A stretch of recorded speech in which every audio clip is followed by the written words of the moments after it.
Chicken সিঙ্গারাটা হচ্ছে 12টার মধ্যেই সবগুলি সেল। এখানে হচ্ছে আসাটা হচ্ছে সবার শিডিউলের মধ্যে রেখেছে। হ্যালো ভাইয়া, কেমন আছেন? জি আলহামদুলিল্লাহ ভালো আছি। আপনি কেমন আছেন? জি অবশ্যই অনেক ভালো আছি। আমি দেখতে পাচ্ছি আপনার স্টলের নাম পেটুক, নামটা খুবই ইন্টারেস্টিং। এইটার কোনো স্টোরি আছে কি? স্টোরিটা হচ্ছে আমি খুবই হচ্ছে ভোজন রসিক মানুষ। সো সেইটার থেকেই হচ্ছে আমার হেলথের সাথে হচ্ছে অনেকটা ম্যাচ করে। খেতে, খেতে অনেক মোটা হয়ে গেছি এবং আমি অনেক 11.5 বছরের হচ্ছে কর্পোরেট জার্নি শেষ করে হচ্ছে মনে হলো যে নিজের পার্সোনালিটির সাথে কিছু একটা শুরু করার দরকার। সেই জন্যই পেটুক কেটারিংয়ের জার্নি শুরু। ওকে, সো ঢাকা নাইট মার্কেটে আমরা পেটুকের পক্ষ থেকে কি কি খাবার পাচ্ছি? আমরা মূলত হচ্ছে ইফতারের আইটেমগুলো নিয়ে হচ্ছিল বেশি আমরা অ্যাভেলেবেল রাখি। অন্য হেভি খাবার খুব একটা হচ্ছে নেই, রাইস আইটেম। সো আমরা চেষ্টা করেছি আমাদের হোমমেড হচ্ছে সিঙ্গারা অথবা ইফতার আইটেম যেগুলো আমরা একটু ভাজা পোড়া পছন্দ করি বাঙালি হিসেবে, সেগুলি অ্যাভেলেবেল রাখার জন্য।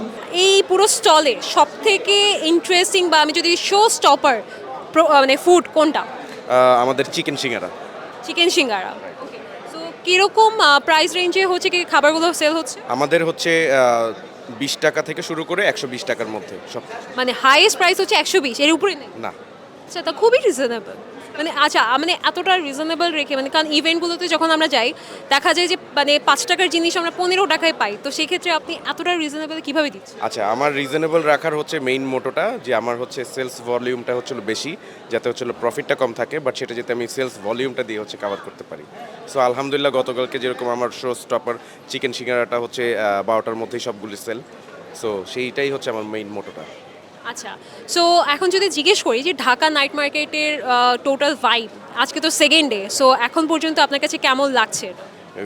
ইটস ভেরি গুড, যেহেতু হচ্ছে ইউনাইটেড কনভেনশন সেন্টারে হচ্ছে এটা প্রথম পাবলিক একটা ইভেন্ট ফেয়ার যদি আমি কনসিডার করি, সেই হিসেবে হচ্ছে ঢাকা নাইট মার্কেট সিজন 2 হচ্ছে খুব ভালো রেসপন্স হয়েছে। যদিও ঢাকায় এই মুহূর্তে একই সময়ে অনেকগুলি ইভেন্ট হচ্ছে, বাট তারপরে আমার মনে হয় যেই কয়জনের সাথে আমার কথা হয়েছে এখানে হচ্ছে সবাই হচ্ছে আশাটা হচ্ছে সবার শিডিউলের মধ্যে রেখেছে।